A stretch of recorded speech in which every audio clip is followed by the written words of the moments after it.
Los impactantes secretos de la bomba atómica.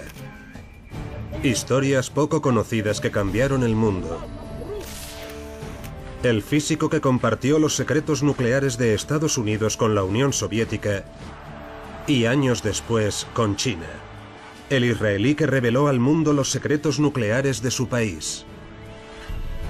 Lo cerca que estuvo la crisis de los misiles de Cuba de convertirse realmente en una guerra sin cuartel y cómo el aliado clave de Estados Unidos en la guerra contra el terror vendió tecnología nuclear a Irán. Ahora podemos descubrir las escalofriantes revelaciones que se esconden detrás de la terrorífica propagación de las armas nucleares. Los secretos de la historia. La bomba atómica.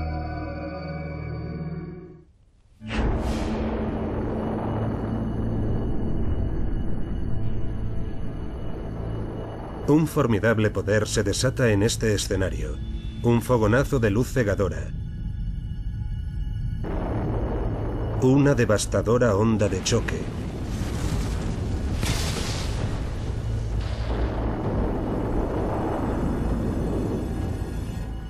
Y la expansión de la nube de hongo. Un espectáculo hermoso y a la vez aterrador. Aunque las guerras no han cesado a través de la historia de la humanidad, con la creación y la proliferación de las armas nucleares ahora somos capaces de destruir nuestro mundo.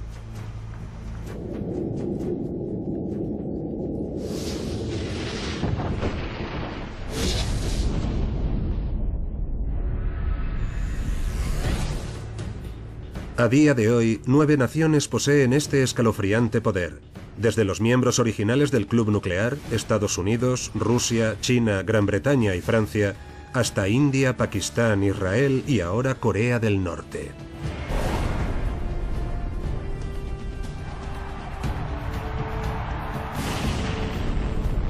El poder de causar una destrucción nuclear masiva se ha desplazado del ámbito de las grandes naciones al de los países pequeños, los grupos y hasta los individuos.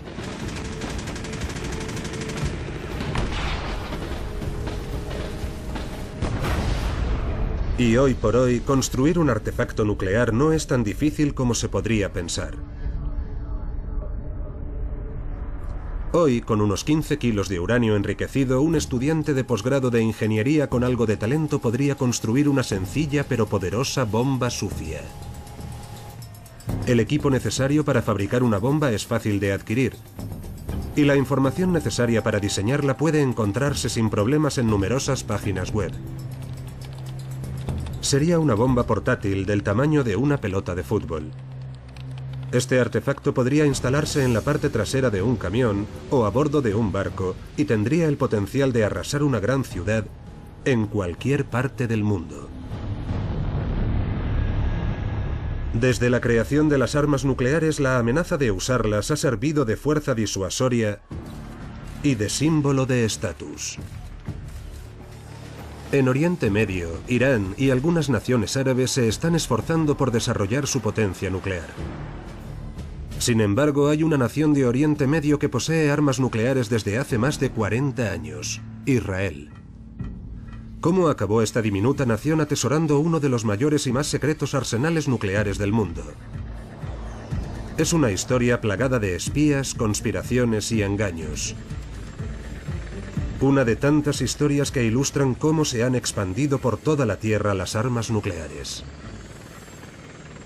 El programa nuclear israelí comienza de la mano del programa francés en los años 50 del siglo XX, cuando Israel y Francia deciden que no pueden contar con el paraguas nuclear de Estados Unidos. En 1957, con la ayuda secreta de los franceses, los israelíes empiezan a trabajar en un complejo ultrasecreto en Dimona, en las profundidades del desierto del Negev. Los israelíes proporcionarán la tecnología y los científicos, mientras que los franceses cargarán con el peso industrial. Pero cuando unos aviones espía U-2 descubren la construcción en Dimona, Estados Unidos empieza a sospechar. La administración Kennedy exige a los israelíes que autoricen el acceso a Dimona de un equipo de inspectores americanos. Su objetivo es enviar a unos representantes para que examinen las instalaciones y se aseguren de que los israelíes no están construyendo en secreto un programa de armamento nuclear. Pero justamente era eso lo que estaban haciendo, así que Israel idea un ingenioso plan. Los israelíes deciden construir una falsa sala de control equipada con paneles de control y aparatos de medición de mentira para que parezca un reactor de investigación normal y corriente. Los inspectores americanos, que no hablan hebreo, hacen una visita guiada de las instalaciones. Aunque visitan la supuesta sala de control, hay partes enteras del edificio que están tapiadas, de tal forma que los visitantes desconocen el tamaño real de la planta. Los inspectores americanos no pueden visitar el reactor, según se les dice, por razones de seguridad.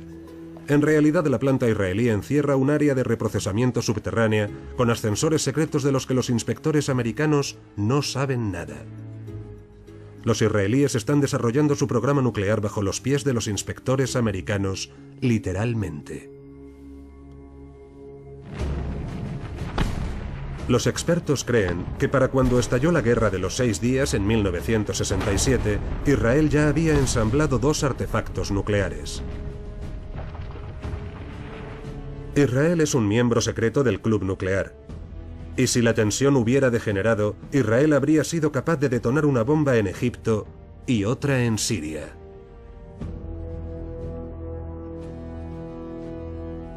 Israel nunca ha admitido tener armas nucleares y tampoco ha firmado el Tratado de No Proliferación Nuclear, alegando sus excepcionales necesidades de seguridad.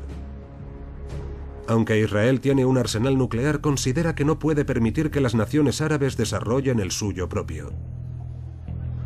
El 7 de junio de 1981 se lo da a entender sin tapujos a Saddam Hussein. En los años 70, Saddam Hussein consolida su poder en Irak. Hussein está determinado a hacerse con el arma nuclear. A finales de la década se alía con los franceses para construir un reactor nuclear y producir plutonio con grado de arma. El reactor está situado en Osirak, cerca de Bagdad. Irónicamente lo construyen los franceses, quienes también ayudaron a Israel a construir el reactor de Dimona. En 1981 Israel descubre que Osirak está listo para ser operativo.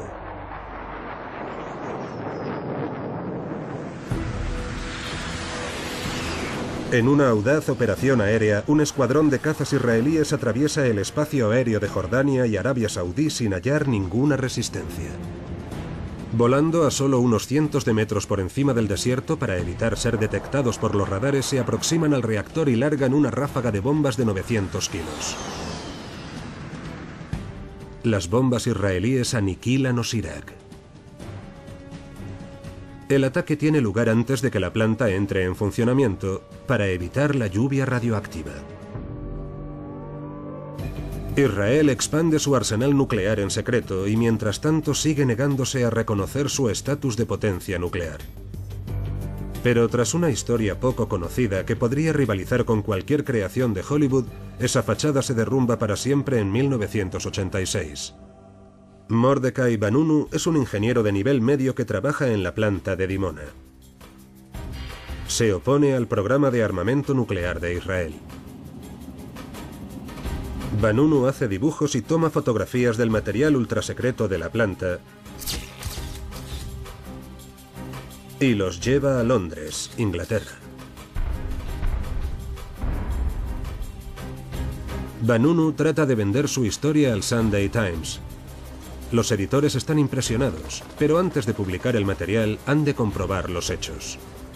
Mientras espera que el periódico le dé luz verde, Vanunu se dedica a deambular por Londres. Pero Vanunu no está solo. Está siendo seguido por agentes israelíes. Entabla una conversación con una mujer atractiva.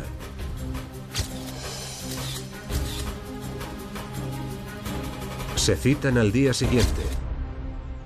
Ella convence a Vanunu de que la acompañe a Roma, donde su hermana tiene un apartamento. Y cuando llegan...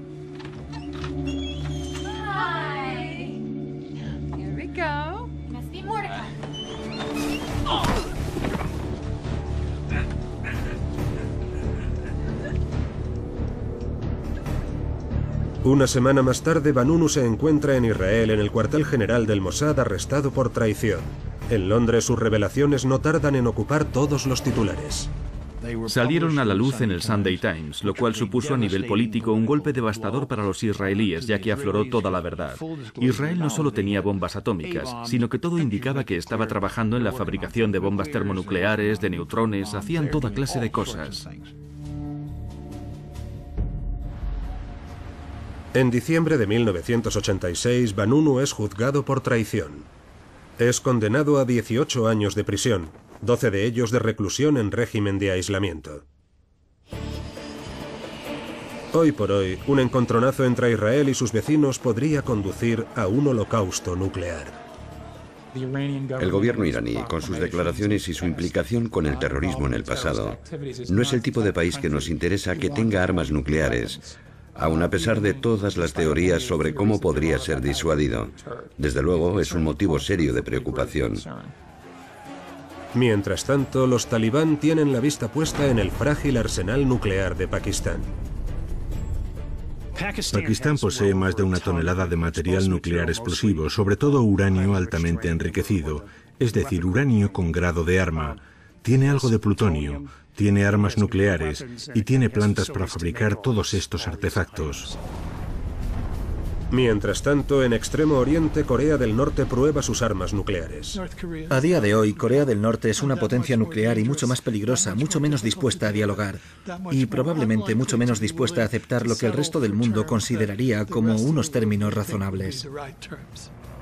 El mundo podría estar más cerca que nunca de un ataque nuclear. Pero ¿cómo hemos llegado hasta aquí? ¿Cómo se han extendido por el mundo estas aterradoras armas? El camino que conduce hacia el juicio final comienza en vísperas de la Segunda Guerra Mundial, cuando la Alemania nazi y Estados Unidos compiten por desarrollar la primera bomba, mientras el destino del mundo pende de un hilo. En 1933, el físico húngaro Leo Szilard idea una reacción nuclear en cadena que podría ser usada para producir energía o para fabricar bombas nucleares. La teoría de Szilard entusiasma a los físicos del mundo entero. En 1938, 2 químicos alemanes que estaban bombardeando una solución de uranio con neutrones y comprobando si se producían cambios químicos, descubrieron, para su gran sorpresa, algo que verdaderamente no se esperaban en absoluto. Había elementos en la solución que no deberían estar ahí. Los neutrones habían partido el uranio, provocando una liberación masiva y sin precedentes de energía. Y muy rápidamente todo el mundo comprende que si a partir de un poco de energía es posible obtener una cantidad mucho mayor de energía, se puede fabricar una bomba increíble.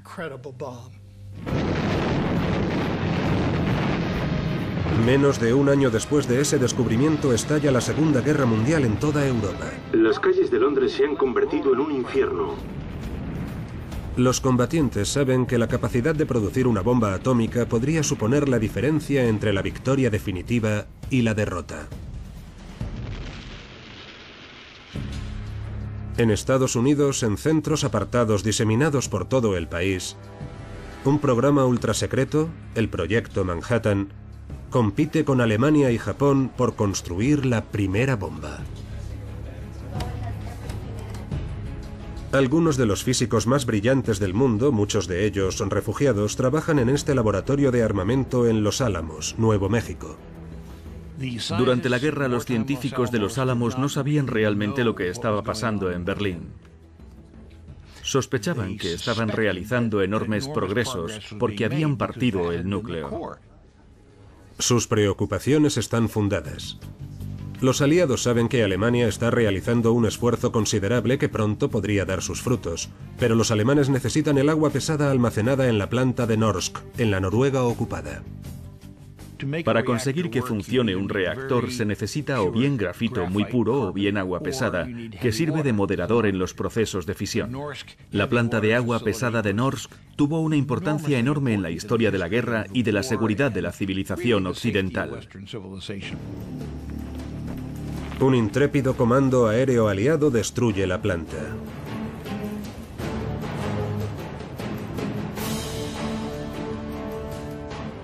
Y cuando los alemanes tratan de llevar a Alemania el agua pesada restante, las provisiones existentes estaban a bordo de un ferry que estaba cruzando un fiordo.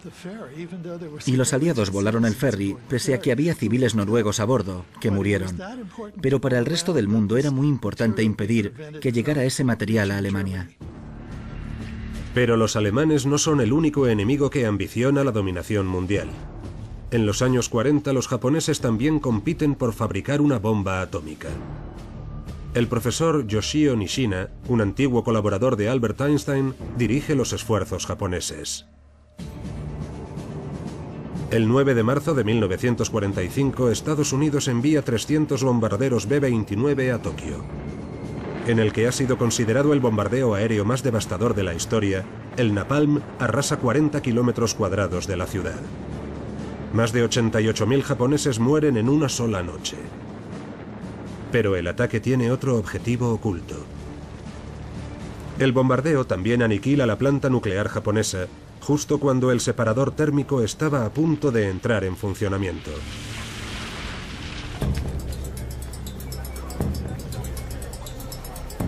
Los japoneses ya solo tienen una esperanza: solicitar material nuclear a los alemanes.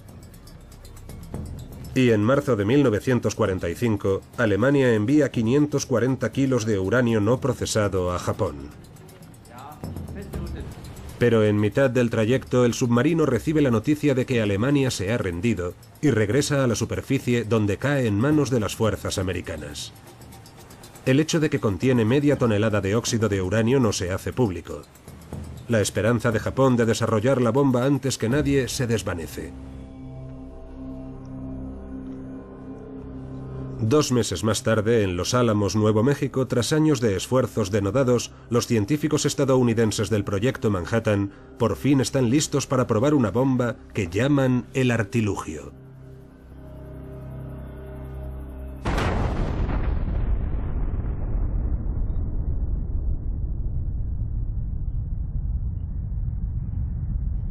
Años más tarde, el director del proyecto, Julius Robert Oppenheimer, recuerda ese fatídico día. Sabíamos que el mundo ya nunca volvería a ser igual. Me acordé de una frase de una escritura hindú, el Bhagavad Gita. Ahora me convierto en la muerte, la destructora de los mundos. Supongo que todos nos sentíamos así, de uno u otro modo. Es el nacimiento de una nueva era. Pero lo que no saben los líderes del Proyecto Manhattan es que los planos de su bomba ya están en manos de los soviéticos. Y es que los soviéticos se han infiltrado en secreto en Los Álamos. En 1933, tras un violento encontronazo con los nazis, el brillante físico alemán Klaus Fuchs huye a Inglaterra. Cuando los oficiales británicos examinan su historial, sus sentimientos antinazis les convencen de que no supone ningún riesgo. Empieza a trabajar con los británicos ayudándoles a desarrollar la bomba, pero en secreto, Klaus Fuchs es un comunista ferviente. Inglaterra trajo a un equipo de físicos británicos a Los Álamos y nosotros no investigamos su historial. Dimos por hecho que lo habrían hecho los británicos. Cada persona tenía acceso solo a la información que necesitaba para desempeñar su trabajo. Toda persona que entre o salga de esta área puede ser cacheada. Sin embargo, es el físico y espía Klaus Fuchs quien ocupa el área más sensible del laboratorio. Oppenheimer dijo más adelante que si el laboratorio de Los Álamos hubiera estado compartimentado, Fuchs se habría encontrado en el compartimento más interior, porque trabajaba en el diseño de la implosión, el detonante del núcleo de la bomba Fat Man, la mismísima esencia del esfuerzo para que el plutonio sirviese en el arma nuclear. En agosto de 1945, las bombas atómicas que Klaus Fuchs ayudara a desarrollar se abaten sobre Hiroshima y luego Nagasaki.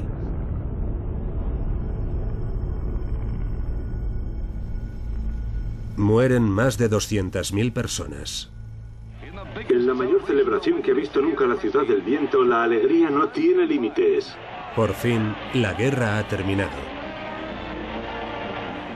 Pero 2 meses atrás y a espaldas de Estados Unidos, Klaus Fuchs ha proporcionado un plano detallado de la bomba de plutonio a su contacto soviético, incluyendo sus componentes, sus dimensiones y sus aspectos externos e internos. Básicamente todo lo que necesitan saber los soviéticos para fabricar una.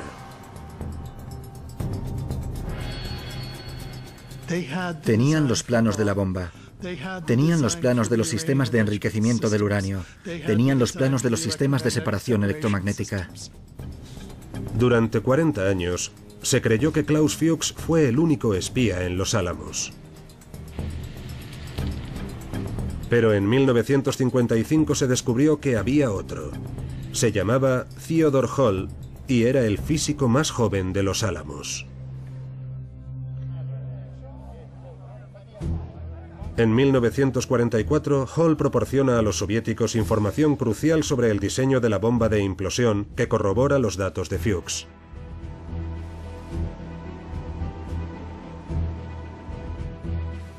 Sus contactos son unos comunistas americanos, Morris y Lorna Cohen.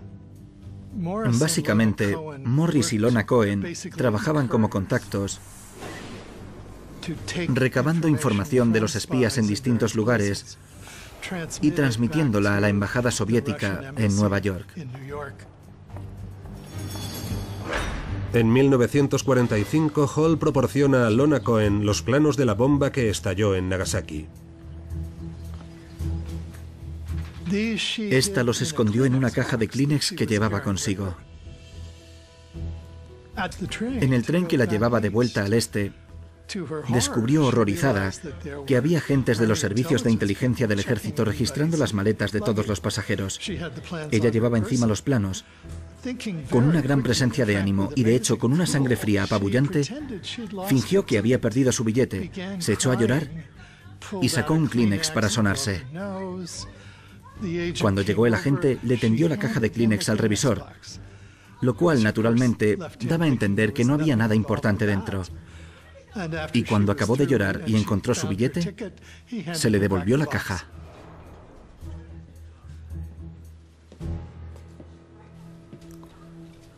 Y así es como se hace historia.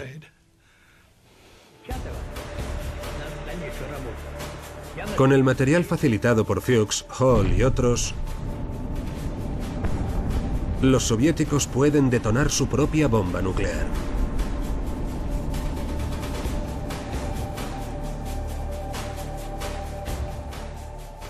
Cuando los soviéticos probaron su primera bomba, en agosto de 1949, para sorpresa de nuestro bloque, no pensábamos que fueran a tener la bomba hasta dentro de 5 años por lo menos, el pánico se desató en Washington. La sensación general era que la balanza acababa de inclinarse. Era el pistoletazo de salida de la carrera armamentística global.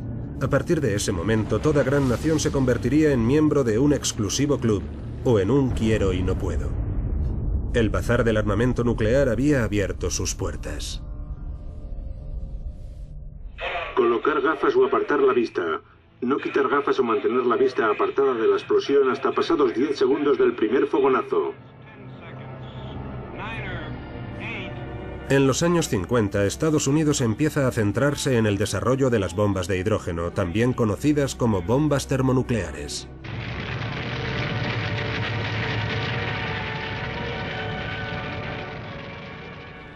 Estados Unidos estaba empezando a detonar con gran éxito bombas termonucleares, portátiles y de gran tamaño en el Pacífico. Estas formidables armas de destrucción masiva son unas 1000 veces más potentes que las bombas atómicas arrojadas sobre Japón. En 1954, en el transcurso de la prueba Bravo en el atolón Bikini, Estados Unidos hace estallar el mayor artefacto termonuclear nunca detonado. Los soviéticos todavía no comprenden esa tecnología. Pero solo es cuestión de tiempo. Y es que, aparte de Klaus Fuchs y Ted Hall, los soviéticos tienen a otro agente ocupando un puesto importante en Los Álamos. Su nombre en clave es Perseus. Al acabar la guerra, Perseus ha dejado de espiar para los soviéticos, pero en los años 50 vuelven a necesitarlo. Perseus era un misterio. Básicamente, a finales de los años 40 se le acabó el negocio. Siguió trabajando en Los Álamos, donde hizo contribuciones importantes al mundo de la física, y se desentendió por completo de su pasado, hasta que los soviéticos volvieron a darle una palmadita en el hombro en 1954. Thomas Reed cree que Perseus facilitó a los soviéticos la información clave que necesitaban para construir una bomba termonuclear. En el caso de las bombas termonucleares basta con unas pocas frases soltadas en una merienda para explicar el secreto si te diriges a unos científicos soviéticos muy competentes que saben de lo que hablas. En noviembre de 1955, armados con la información ultrasecreta que necesitaban, los soviéticos vuelven a sobrecoger a los americanos, detonando un arma termonuclear de 2 etapas en su zona de pruebas de Kazajistán. La carrera armamentística entre Estados Unidos y la Unión Soviética está a punto de alcanzar una velocidad superior. Pero no son los únicos que se afanan desesperadamente en desarrollar armas nucleares. China también corre en secreto en la carrera. Entonces estalló la guerra en el norte sin provocación y sin aviso. En junio de 1950, los comunistas de Corea del Norte... Cuando estalla la guerra de Corea en 1950, China tiene un buen motivo para desear el arma nuclear.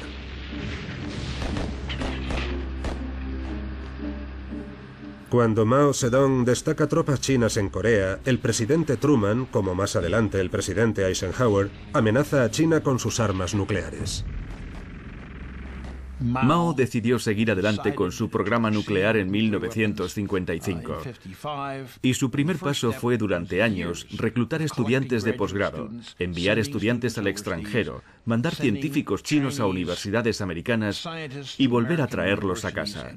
La idea era ir construyendo una base sólida. Una física americana llamada Joan Hinton puede haber contribuido en parte a allanar el terreno. Joan Hinton trabajaba en Los Álamos. Era una integrante del equipo de diseño nuclear. Estaba presente en la prueba Trinity. Pero la prueba Trinity preocupa y horroriza a Hinton. Es comunista y cree que Occidente no debería tener el monopolio de esta nueva tecnología.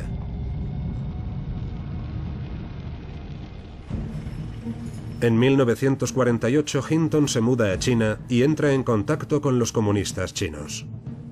Joan Hinton tenía acceso a información sobre el diseño de las armas nucleares, así que se llevó consigo esos conocimientos a China.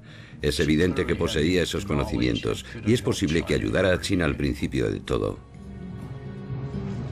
Hinton dice que se ha mudado a China para renunciar a su nacionalidad estadounidense y mantenerse al margen de la bomba atómica. Sostiene que no ha compartido ningún secreto con los comunistas. Hoy trabaja en una granja lechera a las afueras de Beijing. No tengo pruebas concluyentes, pero estaba allí, estaba en contacto con los comunistas, había formado parte del programa nuclear y hasta hoy ha vivido en China. Y me parece bastante obvio que ha tenido que informar a la comunidad científica china de lo que estaba pasando en Los Álamos. Mao también está recibiendo ayuda del líder soviético Nikita Khrushchev, su aliado contra el occidente capitalista. La ayuda de Khrushchev no consistió tan solo en compartir planos con los chinos. Les envió un inmenso ejército de cerebros. Y las superestrellas del laboratorio de armamento soviético les dieron conferencias sobre cómo extraer el uranio, cómo molerlo, procesarlo y enriquecerlo, la construcción de los reactores, el diseño de las armas, la hidrodinámica, los saltos explosivos, todo lo que necesitaban saber. Los soviéticos se disponen a facilitar un prototipo de bomba a los chinos. Pero en 1958, cuando Khrushchev visita a Mao para sellar su acuerdo nuclear, sus relaciones se enfrían. Mao ve con desagrado que los soviéticos deseen controlar la política exterior china. Khrushchev aconseja a Mao que no invada Taiwán por miedo a represalias nucleares por parte de Estados Unidos. Pero Mao le asegura que no le importa que haya bajas masivas en China.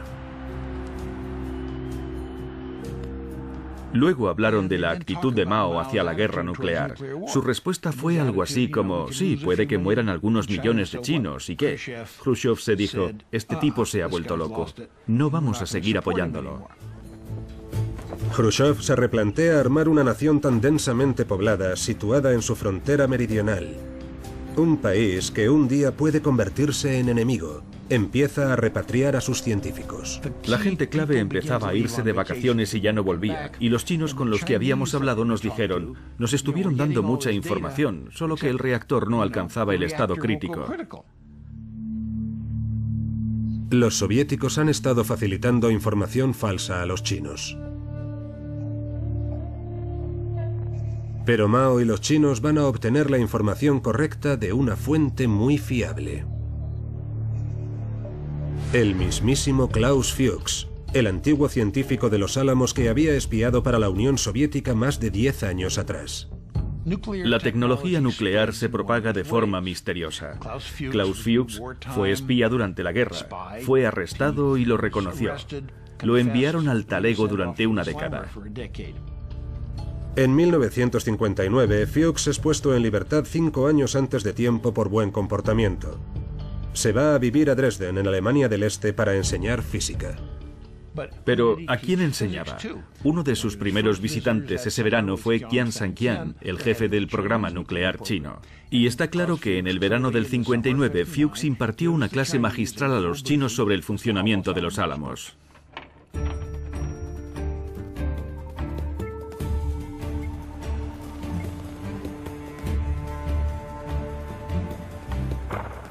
En 1964, tras un avance lento pero constante, China detona su primer artefacto nuclear. Y para 1968 consigue el estatus de potencia termonuclear. China ha ingresado en un club exclusivo. Un club cuyos miembros incluyen ahora oficialmente a Estados Unidos, Rusia, Gran Bretaña y Francia. Pero otras naciones quieren sumarse al club de los 5 grandes con la esperanza de imponer respeto en la escena mundial. 2 de esos países son enemigos mortales, India y Pakistán.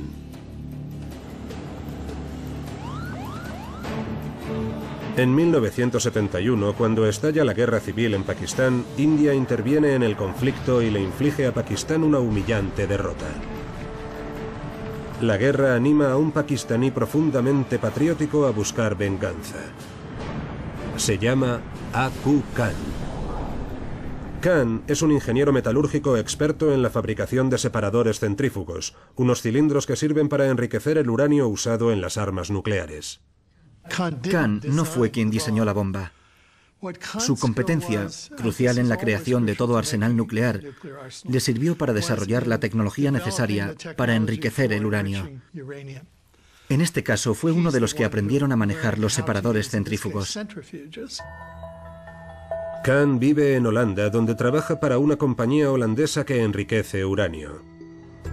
Decide ayudar a su patria en secreto.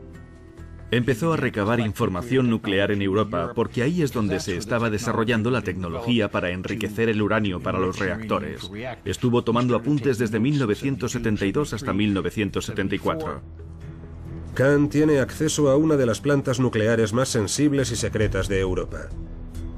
Y aunque tiene un acceso limitado, la seguridad es laxa y consigue adentrarse en las zonas más restringidas.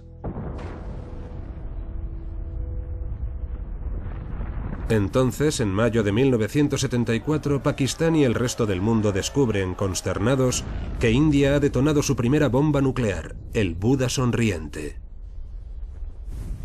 India transmite un mensaje amenazador a su país vecino, pues detona el artefacto cerca de la frontera con Pakistán.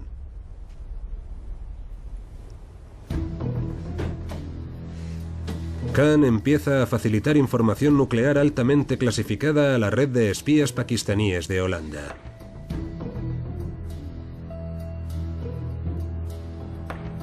En otoño de 1974, Khan pasa 16 días en una planta nuclear ultrasecreta. Recorre libremente las instalaciones tomando numerosos apuntes. Esos apuntes y esquemas llegan a Pakistán.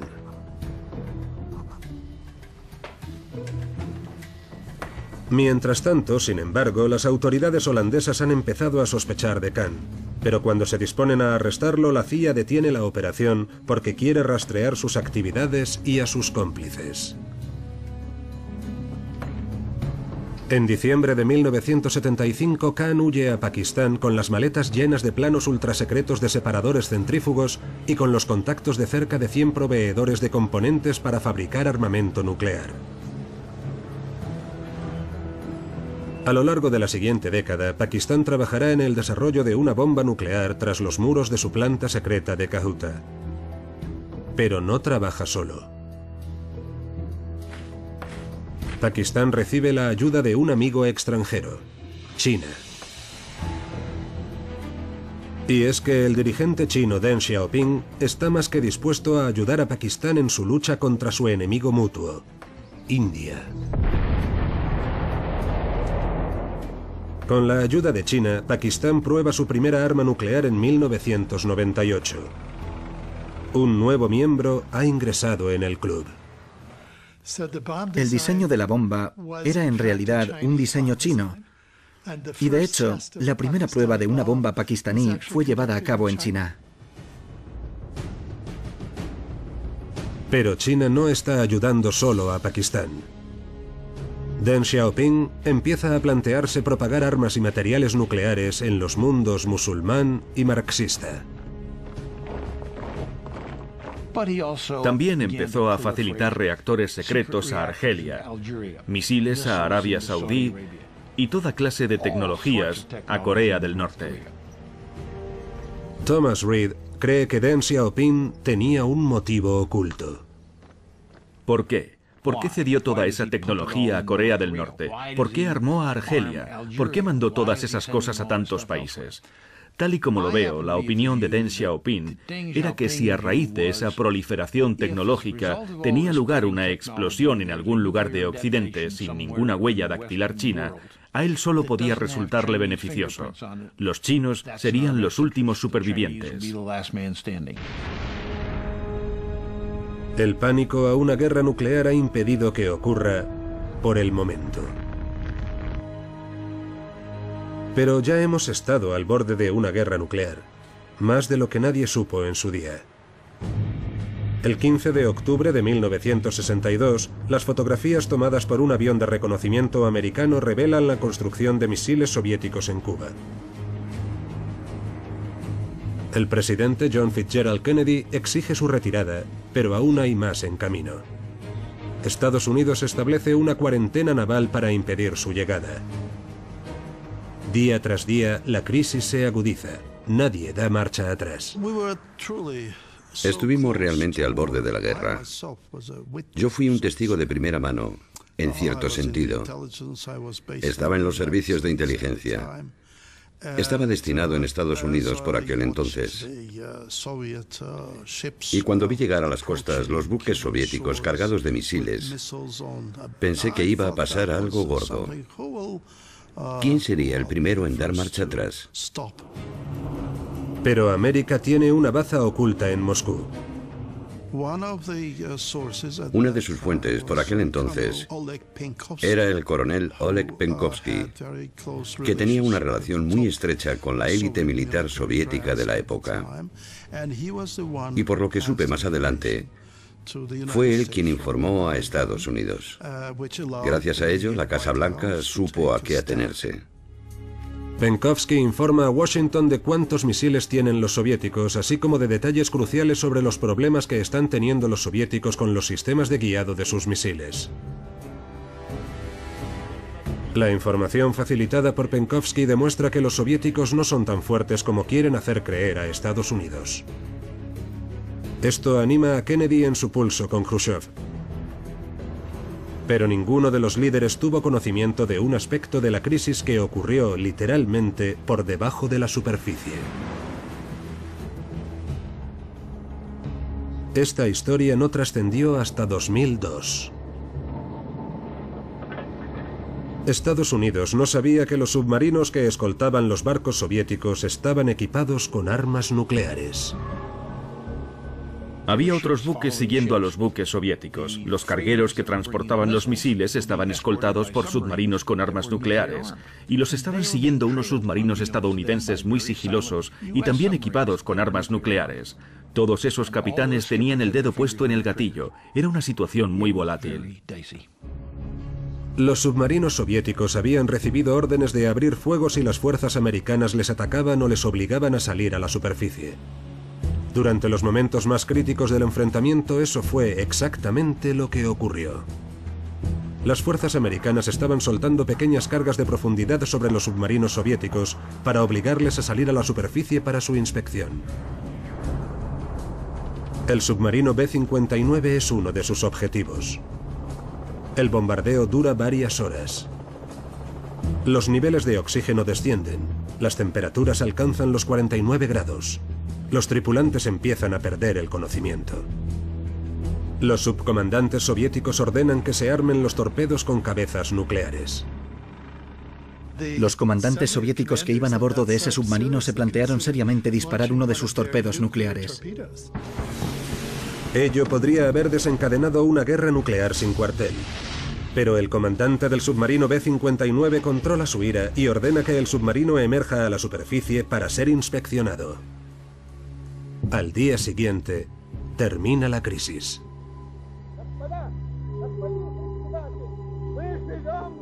Durante las 2 décadas siguientes, la carrera armamentística entre Estados Unidos y la Unión Soviética alcanzará niveles frenéticos. La carga de tener que financiar su arsenal nuclear es una de las razones de la caída de la Unión Soviética.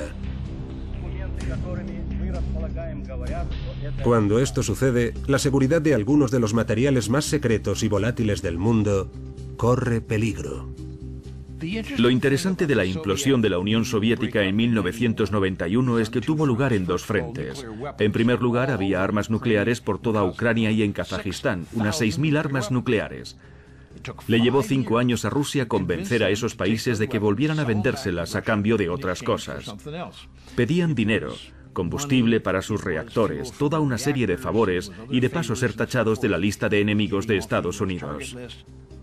Una cosa es controlar los propios misiles. Otra cosa muy distinta es controlar los materiales apropiados para la fisión que hacen que funcionen. De repente, el material estaba diseminado por todas partes. Los inventarios no eran especialmente rigurosos. Tuvimos que enfrentarnos al hecho de que teníamos que ayudar a los países de la antigua Unión Soviética a garantizar la seguridad de esa inmensa cantidad de material nuclear repartida por todo su territorio. En 1993 se rumorea en Estados Unidos que en la planta de la ciudad de Ulba, en Kazajistán, hay unos 600 kilos de uranio almacenados en condiciones precarias. Son suficientes como para fabricar más de 25 bombas nucleares. El presidente de Kazajistán y el presidente Clinton lanzan el proyecto Zafiro. En una operación envuelta en el mayor secretismo, un equipo de expertos del Departamento de Energía vuela a Kazajistán y carga los materiales para la fisión a bordo de unos aviones para traerlos de vuelta a Estados Unidos.